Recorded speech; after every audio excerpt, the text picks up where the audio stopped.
오늘은 제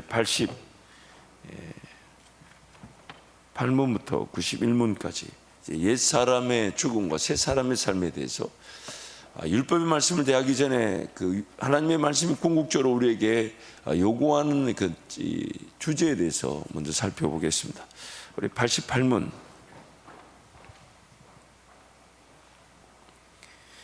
제 88문 사람의 진정한 회개는 무엇입니까? 옛사람이 죽고 새사람으로 사는 것입니다. 한 번 더요. 사람의 진정한 회개는 무엇입니까? 옛사람이 죽고 새사람으로 사는 것입니다. 그래서 진정한 회개는 즉 회심에는 두 부분이 있는데, 첫째는 옛사람을 죽이는 것이요, 둘째는 새사람을 살리는 것입니다. 이 헬라어로 보면 이 회개라는 것과 회심이라는 단어는 좀 차이가 있습니다. 회개라는 것은 나에게 이미 일어난 일 혹은 나의 죄인됨을 인하여 용서를 구하는 것이라면, 회심이라는 것은 돌아서는 걸 말합니다. 어떤 한 방향에 가는 길에 이거 잘못되었구나, 그래서 그것을 고백하고 용서를 구하는 것이 회개라고 본다면, 회심이라는 것은 돌아서는 것을 뜻합니다. 이 길이 아니구나, 이거 틀렸구나. 그래서 이 회심에는 두 부분으로 나뉜다는 거죠. 옛사람을 죽이는 것과 새 사람으로 살아가는 것. 그것을 성경은 자기 죽음과 또한 부활이라고 말씀합니다. 그래서 오늘 우리는 날마다 죽고 예수로 함께 살아나는 것이죠. 그래서 회심에는 두 부분이 있다는 것입니다. 그래서 하나님 말씀 함께 선포하겠습니다. 그러므로 우리가 그의 죽으심과 합하여 세례를 받음으로 그와 함께 장사되었나니, 이는 아버지의 영광으로 말미암아 그리스도를 죽은 자 가운데서 살리심과 같이 우리로 또한 새 생명 가운데서 행하게 하려 함이니라. 만일 우리가 그의 죽으심을 본받아 연합한 자가 되었으면 또한 그의 죽으심을 본받아 연합한 자가 되리라. 우리가 알거니와 우리 옛사람이 예수와 함께 십자가에 못 박힌 것은 죄의 몸이 멸하여 다시는 우리가 죄에게 종노릇하지 아니하려 함이니, 너희는 누룩 없는 자인데 새 덩어리가 되기 위하여 묵은 누룩을 내어버리라. 우리의 유월절 양 곧 그리스도께서 희생이 되셨느니라. 하나님의 뜻대로 하는 근심은 후회할 것이 없는 구원에 이르게 하는 회개를 이루는 것이요, 세상 근심은 사망을 이루는 것이니라. 너희는 유혹의 욕심을 따라 썩어져가는 구습을 쫓는 옛사람을 벗어버리고 오직 심령으로 새롭게 되어 하나님을 따라 의와 진리의 거룩함으로 지으심을 받은 새 사람을 입어라. 그러므로 땅에 있는 지체를 죽이라. 곧 음란과 부정과 사욕과 악한 정욕과 탐심이니, 탐심은 우상 숭배니라. 이것들을 인하여 하나님의 진노가 임하느니라. 너희도 전에 그 가운데 살 때에는 그 가운데서 행하였으나 이제는 너희가 이 모든 것을 벗어버리라. 곧 분과 악의와 회방과 너희 입에 부끄러운 말이라. 너희가 서로 거짓말을 말라. 옛사람과 그 행위를 벗어버리고 새 사람을 입었으니, 이는 자기를 창조하신 자의 형상을 쫓아 지식에까지 새롭게 하심을 받는 자니라. 아멘. 성경의 핵심 중의 핵심이 예수 그리스도 십자가라고 말하는 것은 다름 아닌 그 십자가를 통해 우리에게 주어지는 은혜가 무엇인지를 강조하고 있는 것이죠. 그래서 그 십자가를 통해 우리에게 주어진 은혜가 뭐냐면 이 자기 죽음의 은혜라는 것입니다. 그래서 제가 한번 정리해 봤습니다. 하나님 없는 사람의 삶 자체가 이미 죽은 것입니다. 아담과 하와가 하나님의 말씀을 듣고 따르며 순종할 수 있는 기회를 저버리고 마귀의 미혹에 속아 불순종한 것은 매 순간 하나님으로만 지속 가능한 삶으로 지음을 받았음을 증명합니다. 아담과 하와 그 당시에 뭐가 필요했냐? 의인으로 지음을 받았다 해도 그 선악과 열매를 따먹지 말라, 선과 악을 알게 하는 나무의 열매를 따먹지 말라는 그 명령도 하나님을 의지하고 하나님을 찾지 않으면 지켜질 수가 없더라는 것입니다. 결국 아담과 하와의 그 지음을 받는 것은 마치 장갑을 만들었다면 그 장갑에 손이 들어가지 않으면 그 장갑은 아무 소용없는 것과 마찬가지로 오늘 우리 인생이 하나님 그분이 함께하지 않으시면 우리는 아무것도 아닙니다. 여러분께 이만큼 새벽을 깨우며 주님과 동행하신 분들이기 때문에 충분히 제가 말하는 말이 뭔 줄 알 거예요. 영적으로 토양을 갈아내고 개간하고 기경하며 씨를 뿌리고 또한 그 뿌린 것이 인내 시간으로 열매 맺기까지는 그 적지 않게 하나님만을 바라봐야 되지만, 무너지는 것은 10초면 충분합니다. 1초면 충분합니다. 무너지는 건 1초면 충분합니다. 아무리 건강하게 쌓아놓고 아무리 하나님과 동행했다 해도 무너지는 건 1초면 충분합니다. 마음 하나 다스려지지 않습니다. 우리는 매 순간 하나님을 찾고 의지하지 않으면 안 되는 존재인데, 제 가운데 태어난 우리가 그것을 관가하고 터부시하고 멀리 하더라는 것이죠. 그것을 인정하고 그것을 인식하는 사람들은 그렇게 고백했던 겁니다. 죽으면 죽을 것이다. 나는 날마다 죽는다. 왜 그 고백이 누군가의 고백이 아니라 우리 모든 신자들의 고백입니다. 이걸 인식하는 사람들마다 기도의 자리가 살아나게 됩니다. 이것을 기억하는 자마다 하나님께로 달려 나오지 않으면 안 될 겁니다. 죄가 없던 아담과 하와 그 의인의 시절에도 그들의 삶은 하나님으로 온전히 담겨질 수 있는, 그러나 하나님이 온전히 기억되어지고 담겨지지 않으면, 하나님을 찾고 부르지 않으면 결코 삶이 안전할 수 없었다는 것입니다. 기어이 무너졌던 것입니다. 하나님을 거절했던 것입니다. 하나님께 불순종했던 것입니다. 그 이제 죄가 들어오다 보니까 원래 사람은 지어졌을 때 하나님 없이는 아무런 가치가 없다는 것을 죄가 들어옴으로 그것조차도 망각해버렸어요. 그것조차도 잊어버렸어요. 하나님을 저버렸을 때 아무런 가치가 없는 것이 사람입니다. 그래서 성경은 죽었다라는 겁니다. 아무런 가치가 없기 때문에 죽었다라는 거예요. 근데 우리는 자꾸만 가치 없는 그 인생을 붙들고 살아가려고 합니다. 제가 세상에 들어오게 되었을 때 제가 사람을 다스리고 지배하게 되었습니다. 제가 들어와 사망이 왕노릇하게 되었습니다. 사망이 왕노릇한다는 것은 죽음이라는 것을 무기로 삼고 사람들을 사로잡는다는 것입니다. 제 지배로 인한 가장 대표적인 죄인들의 현상은 아무런 가치가 없는 인생, 즉 죽은 존재임을 몰라서 죽음을 두려워한다는 겁니다.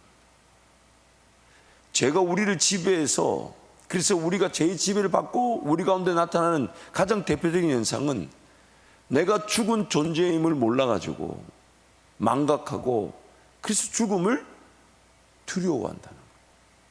못 먹고 죽고, 못 마시고 죽고, 못 입고 죽고, 삶이 안 돼서 죽고, 이렇게 안 되면 죽을 것 같고 저렇게 안 되면 죽을 것 같은. 근데 성경은 뭐라냐면 나는 이미 죄와 허물로 인하여 너희는 이미 죽었다.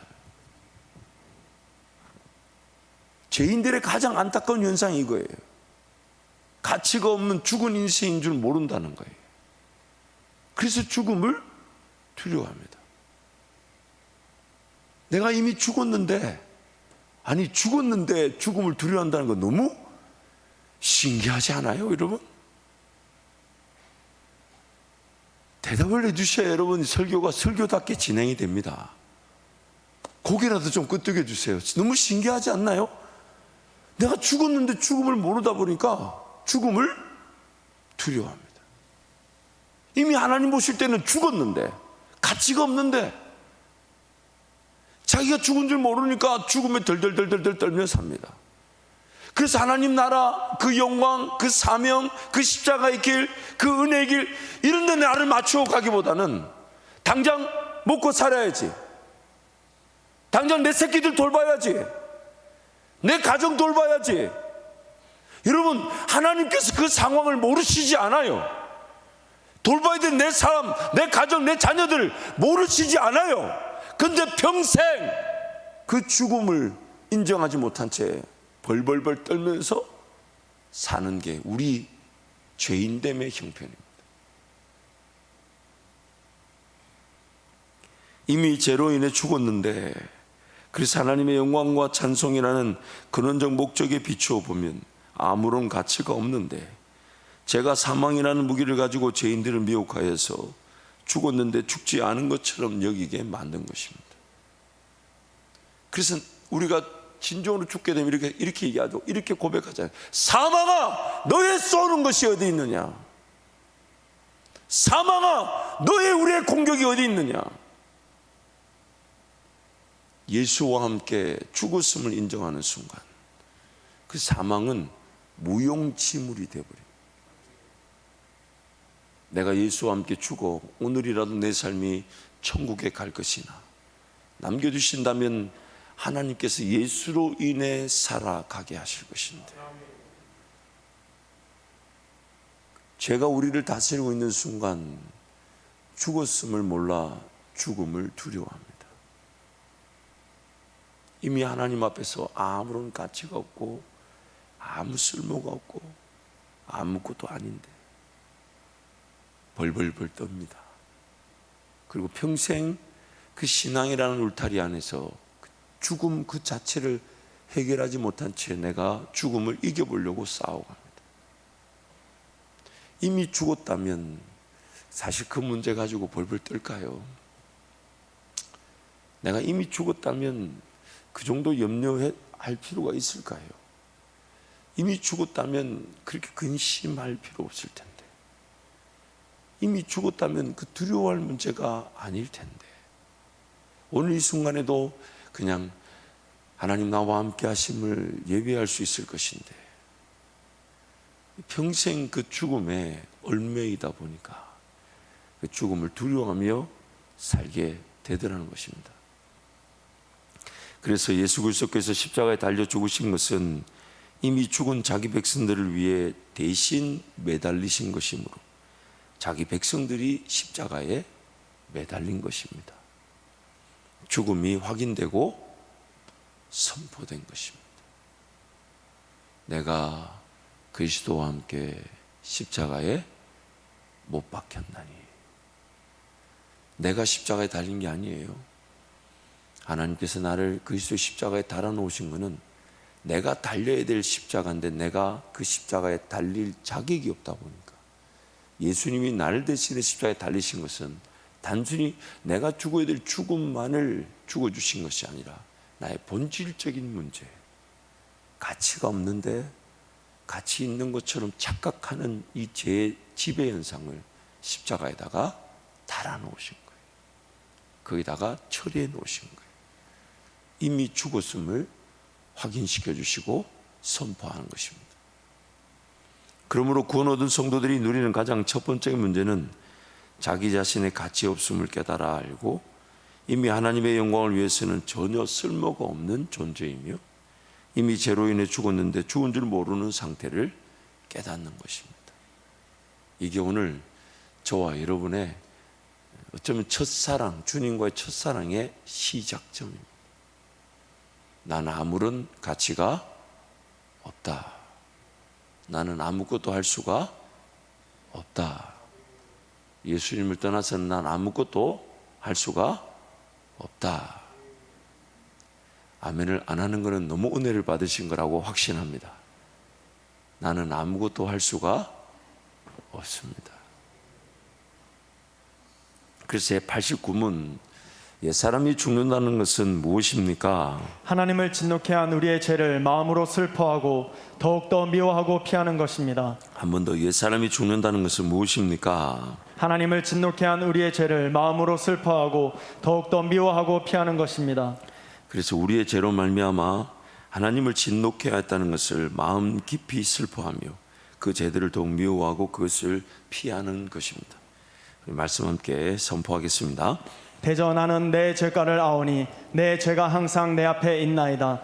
내가 주께만 범죄하여 주의 목전에 악을 행하여 싸우니 주께서 말씀하실 때에 의로우시다 하고 판단하실 때에 순전하시다 하리이다.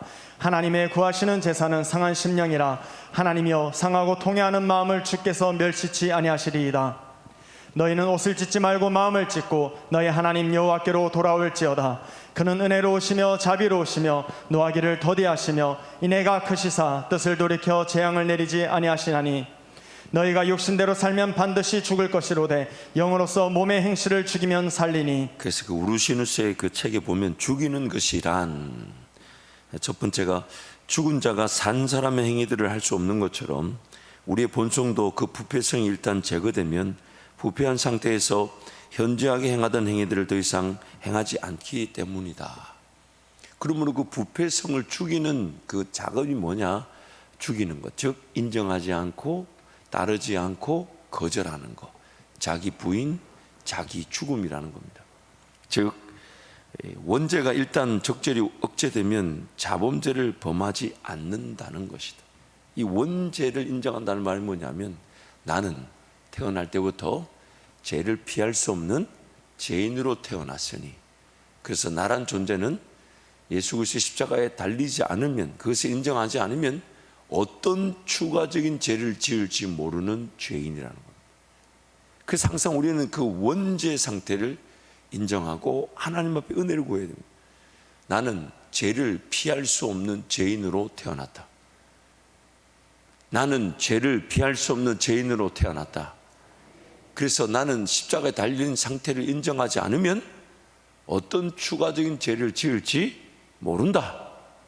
그것이 그 원죄를 통제시키고 강화시킬 때, 통제할 때에 그 자범죄가 사라지게 된다는 원리죠.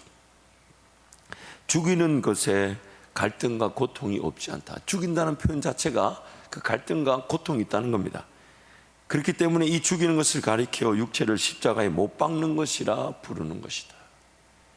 죽인다는 말은 그 적절한 그 고통과 갈등이 있다는 겁니다. 하지만 예수 그리스도는 그 너머의 기쁨을 보시고 십자가를 참으신 은혜를 우리에게도 주시기를 원하신다는 거예요. 그래서 뭔가 하나님 나라를 위해 살고자 할 때 반드시 그 하나님 나라를 위해 살고자 하는 그분의, 그 성도의 헌신과 충성과 희생은 뼈를 깎는 듯한 자기 절제와 부인과 감내가 동반되지만, 그러나 그 사람은 그 절제와 자기 그 감내, 인내가 하나님의 은혜인 줄 알고 그 과정을 지나가게 된다는 그 과정. 그래서 항상 주님과 사랑의 관계를 누렸던 분들을 보면 그 시간이나 물질적 관계가 철저하게 주님께 더 내어드리죠. 그러나 그것이 처음에 그만큼 쉽지는 않았습니다. 분명한 갈등이 있었고 또한 아픔처럼 느껴질 만한 어려움이 있었습니다. 그러나 성령께서 그 너머의 기쁨을 보여주심으로, 그 너머에, 그 시간 구별과 그 물질의 구별 너머에 하나님께서 영광을 받으실 일들을 보여주심으로 그 시간과 물질이 철저하게 정말 그 고통과 갈등 속에서 이겨내는 기회가 된다는 겁니다. 그 기쁨을 위하여 십자가를 참으셨던 예수님처럼 우리도 그 길을 걸어가는 것입니다. 죽이는 것은 죄를 중단하는 것이다. 더욱이 그것을 그냥 죽이는 것이라 하지 않고 옛사람을 죽이는 것이라 부르는데, 이는 그것으로 말미암아 사람의 본질이 아니라 사람 속에 죄가 파괴되기 때문이다. 그럼 우리란 존재는 그럴 것 같죠. 그 안에 더러운 죄가 담겨져 있는데, 그것이 십자가를 인정하는 순간, 자기 죽음을 인정하는 순간 그 더러운 것들이 제거되고 그 그릇 안에 성령의 충만함이 담겨지게 되는 것입니다. 그래서 제가 이렇게 한번 정리해 봤습니다. 죽은 자들만 죽을 수 있습니다. 이런 별로 놀라지 않으신, 저는 이걸 깨달으면서 너무 주옥 같지 않습니까? 짧은 문장이지만 굉장하지 않나요? 저는 깨닫는 이 기쁨이 컸는데, 여러분 눈빛을 보면 정말 하나님 은혜가 필요한 것 같아요. 깨닫는 것에 동감하는 은혜도 좀 필요한 것 같은데, 보세요. 죽은 자들만 죽을 수 있습니다. 성령의 은혜로 예수님을 믿고 하나님의 자녀가 되었을 때 가장 첫 번째 반응은 자신의 죄인됨을 인식하고 하나님께 용서를 구하는 것입니다. 자신의 원죄와 자범죄뿐만 아니라 죄를 피할 수 없는 죄인됨으로 하나님의 진노를 유발케 한 책임에 대해 통감하여 하나님께 용서를 구하는 것, 이게 은혜죠. 이게 은혜. 죄로 인해 하나님의 가치를 완전히 상실한 죽음의 상태를 인식하게 됩니다. 살아있다고 하는 것들은 모두 하나님을 떠나 살 수 있다고 여기는 것들, 그래서 그러한 것들이 살아 역사하면 할수록 더욱 죽음을 피하지 못하는 상태를 인식하는 겁니다. 내 안에 살아있다고 하는 것들은 모두 다 정욕과 탐심에 불과합니다. 그런 모든 것들은 예수 그리스도 그분의 길을 따르지 못하는 장애물에 불과하고, 그 살아있다고 여기는 것들이 오히려 살아 역사하면 역사할수록 우리는 더욱 죽음에 처해지게 됩니다. 그래서 하나님께서는 죄인인 자기 백성들을 구원하시기 위해 그들을 십자가에 못 박으셔야만 했는데 그것을 예수 그리스도께서 대신 감당해 주신 것입니다. 예수로 인해 십자가에 달려 더 이상 가치 없는 인생, 죽은 인생임을 깨닫는 은혜로 여전히 살아 역사하려고 하는 정욕과 탐심을 십자가에 못 박으려고 하는 것입니다. 구원, 즉 예수 그리스도의 십자가에 함께 못 박혔음이 믿어지는 자들이 더욱 죽음을 인정하고 죽고자 하는 은혜를 누리는 것입니다.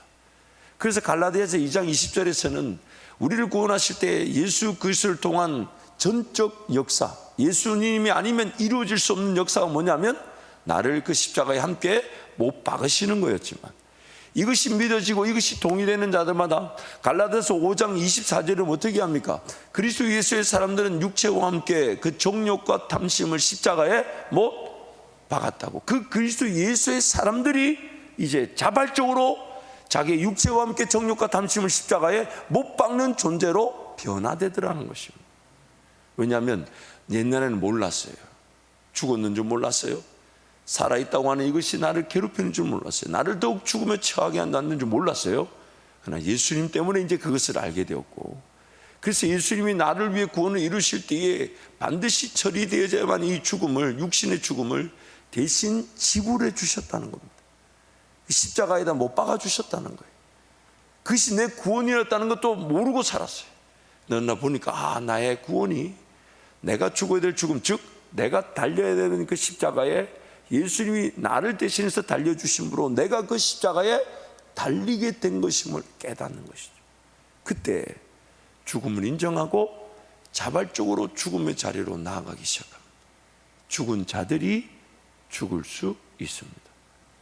죽은 자들이 죽을 수 있습니다.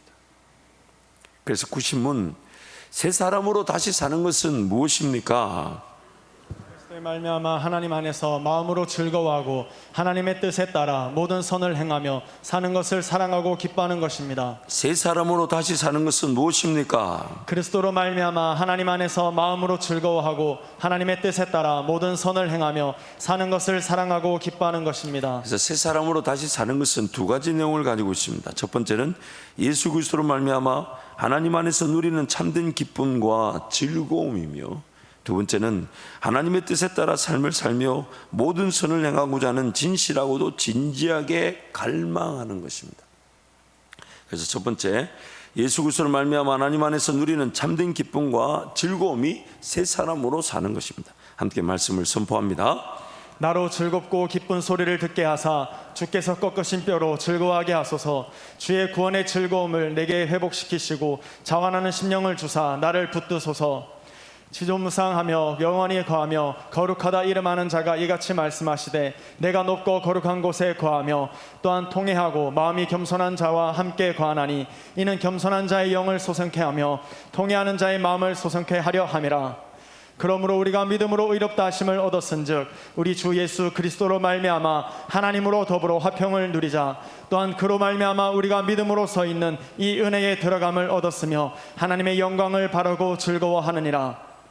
하나님의 나라는 먹고 것과 마시는 것이 아니요 오직 성령 안에서 의와 평안과 희락이라. 아멘. 두 번째, 하나님의 뜻에 따라 삶을 살며 모든 선을 행하고자 하는 진실하고도 진지하게 갈망하는 것입니다.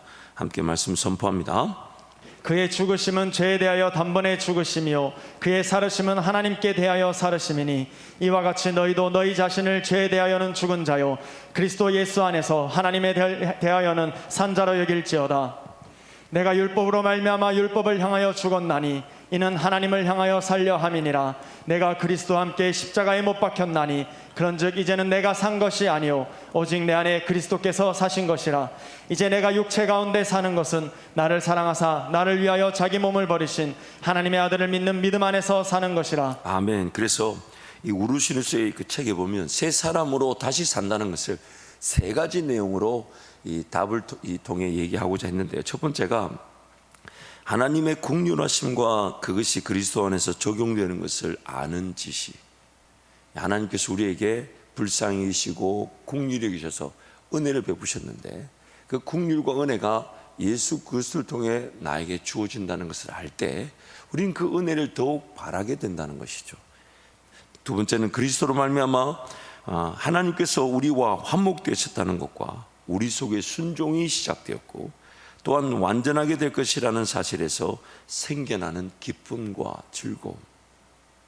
그리고 세 번째는 새로운 순종을 해가며 더 이상 죄를 범하지 않으며 우리의 생애 전체를 통하여 하나님께 감사를 드리며 그의 사랑을 유지하고자 하는 간절한 갈망.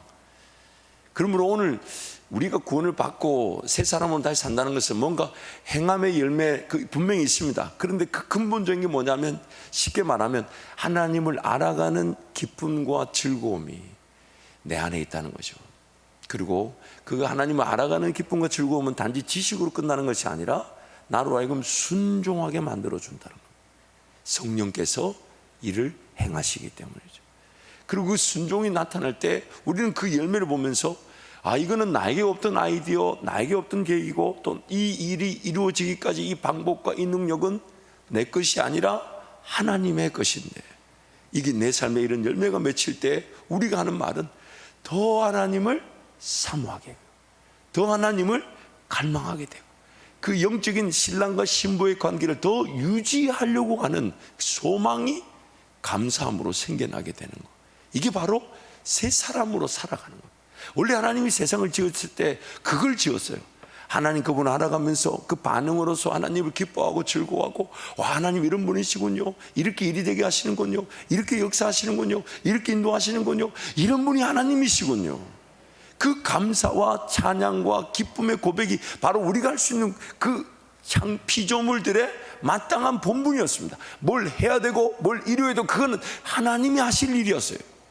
우리가 할 수 있는 일은 그저 하나님을 기뻐하는 것. 그래서 우리의 힘은 여호와를 기뻐하는 것이라고 말을 해요. 그게 바로 오늘 새 사람으로 살아가는 거예요. 그게 새 사람으로. 그래서 91문에 이런 질문이 있죠. 그러면 선행은 무엇입니까? 이렇게 질문이 되는 거예요. 함께. 그런데 선행이란 무엇입니까? 참된 믿음으로 하나님의 율법을 따라서 그리고 그의 영광을 위하여 행한 것만을 선행이라 하며 우리 자신의 생각이나 사람의 계명에 근거한 것은 선행이 아닙니다. 그래서 뭔가 선한 행실이 나오는 것은 하나님의 은혜를 누리기 위한 조건도 아니며 또한 그것이 나타났다고 해도 내 힘과 내 능력으로 한 게 아니라는 겁니다. 아니라는 겁니다. 나는 그저 하나님의 음성을 들었을 뿐입니다. 나는 그저 하나님의 음성을 따라갔을 뿐입니다. 심지어 따라갈 만한 힘이 없는데 계속 따라가지 않으면 안 될 만한 그 힘을 내 안에서 누군가 주더라는 겁니다. 그래서 따라갔더니 그 일이 이루어지더라는 거라는 거예요. 그럼 그 선행은 누구 거냐 이 말이에요. 누구 거냐? 로마서 4장 말씀이 뭐라고 얘기합니까? 일한 것이 없이 의롭다함을 받은 자들의 복. 일한 것이 없이 의롭다함을 받은 자들의 복. 그 아브라함의 복, 우리의 복이라고 말씀하시는 거예요. 그래서 네 가지 내용이죠. 참된 믿음으로 나오는 것만이 선행이며, 하나님의 율법을 만족시키는 것이 선행이며, 하나님의 영광을 위한 것이 선행이며, 선행은 반드시 행함으로 나타나지만 우리의 생각이나 사람들의 재정에 근거하지 않는다는 것입니다. 즉 자랑할 사람은 아무도 없다는 겁니다. 오직 누구만이 영광을 받으시는 겁니까? 하나님만이. 반드시 그 선한 행위가 나타나나 그것은 우리가 한 것이 아니라는 거예요. 나는 십자가에 달려 죽었는데 그 누가 한 것이냐? 할 수 없는 내게 예수 그리스도께서 살아 역사하듯 성령께서 이루셨다는 것입니다. 그래서 첫 번째 참된 믿음으로 나오는 것만이 선행입니다. 함께 말씀을 선포합니다. 의심하고 먹는 자는 정죄되었나니 이는 믿음으로 쫓아 하지 아니한 연고라. 믿음으로 쫓아 하지 아니하는 모든 것이 죄니라. 믿음이 없이는 기쁘시게 못하나니 하나님께 나아가는 자는 반드시 그가 계신 것과 또한 그가 자기를 찾는 자들에게 상 주시는 이심을 믿어야 할지니라. 두 번째, 하나님의 율법을 만족시키는 것이 선행입니다. 함께 말씀 선포합니다. 너희는 나의 법도를 쫓으며 나의 규례를 지켜 그대로 행하라. 나는 너희의 하나님 여호와니라. 사무엘이 가로되 여호와께서 번제와 다른 제사를 그 목소리 순종하는 것을 좋아하심같이 좋아하시겠나이까. 순종이 제사보다 낫고 듣는 것이 수양의 기름보다 나으니 우리는 그의 만드신 바라 그리스도 예수 안에서 선한 일을 위하여 지으심을 받은 자니 이 일은 하나님이 전에 예비하사 우리로 그 가운데서 행하게 하려 하심이니라. 세 번째, 하나님의 영광을 위한 것이 선행입니다. 함께 말씀 선포합니다. 그런즉 너희가 먹든지 마시든지 무엇을 하든지 다 하나님의 영광을 위하여 하라. 네 번째, 선행은 반드시 행해져야 하고 우리의 생각이나 사람들의 재정에 근거하지 않아야 합니다. 함께 말씀 선포합니다. 내가 너희에게 명하는 이 모든 말을 너희는 지켜 행하고 그것에 가감하지 말지니라. 주께서 가라사대 이 백성이 입으로는 나를 가까이하며 입술로는 나를 존경하나 그 마음은 내게서 멀리 떠났나니 그들이 나를 경외함은 사람의 계명으로 가르침을 받았을 뿐이라. 그러므로 내가 이 백성 중에 기이한 일 곧 기이하고 가장 기이한 일을 다시 행하리니 그들 중에 지혜자의 지혜가 없어지고 명철자의 총명이 가리워지리라. 아멘. 네. 예, 계속 갑니다. 내가 광야에서 그들의 자손에게 이르기를 너희 열조의 율례를 쫓지 말며 그 규례를 지키지 말며 그 우상들로 스스로 더럽히지 말라. 나는 여호와 너희의 하나님이라. 너희는 나의 율례를 쫓으며 나의 규례를 지켜 행하고 외식하는 자들아, 이사야가 너희에게 대하여 잘 예언하였도다. 일러스되 이 백성이 입술로는 나를 존경하되 마음은 내게서 멀도다. 사람의 계명으로 교훈을 삼아 가르치니 나를 헛되이 경배하는도다 하였느라 하시고. 아멘. 오늘 우리 삶의 최고의 은혜는 예수와 함께 죽었음을 깨닫고 인정하고 그래서 주님께 달려나와 나는 죽었습니다. 나는 아무것도 아닙니다. 근데 뭔가 하나님이 나를 만져주시고 위로해 주시고 격려해 주시고 또한 살아야 될 삶이 있다면 그 삶을 살아갈 수 있는 계획이 되어주시고 능력이 되어주시고 방법이 되어주시고 심지어 인도자가 되어주셔서 그때 우리는 하나님이 정말 이런 분이시구나, 정말 처음이자 마지막이시구나, 일에 계획하시며 진행하시며 열매를 나타내시는 하나님 홀로 영광을 받으시는 것이구나. 그 하나님을 알아가는 거, 그게 이 땅에서의 본분일 뿐만 아니라 천국 가면 이 한 가지만 한다고 합니다. 천국 가면 이것만 한다고 해요. 그러면 오늘 또 여러분 하나님을 기대하십시오.